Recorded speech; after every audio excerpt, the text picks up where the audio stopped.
ఆ సూర్యుడు అనేవాడు అలా ప్రకాశిస్తూ ఉంటాడని శ్రీమత్కారుడికం మహాగుణనిధం.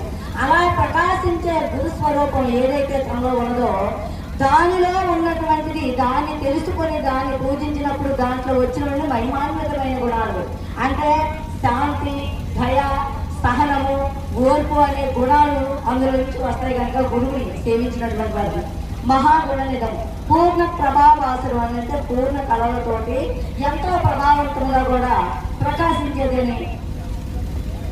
పూర్ణ ప్రభావం నిర్ద్వంద్వం అంటే దానికి ద్వంద్వాలు లేవు, నేను అనే ద్వంద్వాలు లేకోకుండా ఏకభావంతో ప్రకాశిస్తుంది.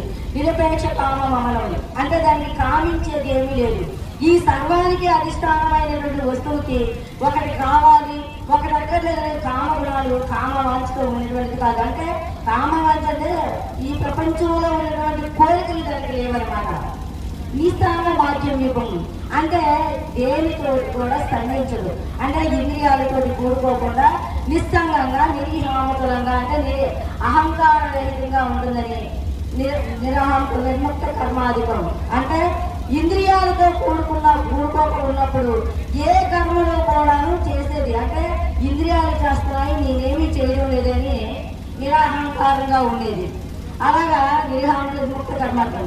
శ్రీకృష్ణైక గురుం భజేహమనేసం శ్రీ చిత్త సంతోషం అంటే అలాంటి గురువు ఆ భాగవత కృష్ణ ప్రభుల వారిని నేను సేవిస్తున్నాను, ఆ గురువుతో నేనే ఏకభావం పొంది ఉన్నాను అన్నాడు.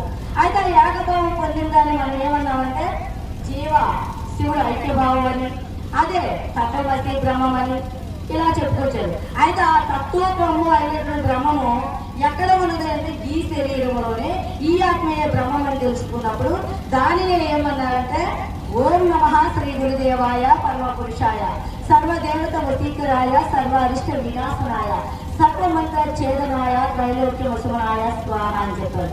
అంటే అన్నిటి యందు 84 లక్షల జీవరాశుల యందు ఉన్నటువంటి ఆ పరబ్రహ్మ స్వరూపం ఏదైతే ఉన్నదో నేను అనేది ఏదైతే ఈ ఆత్మ ప్రతి శరీరం నందు కలవరిస్తూ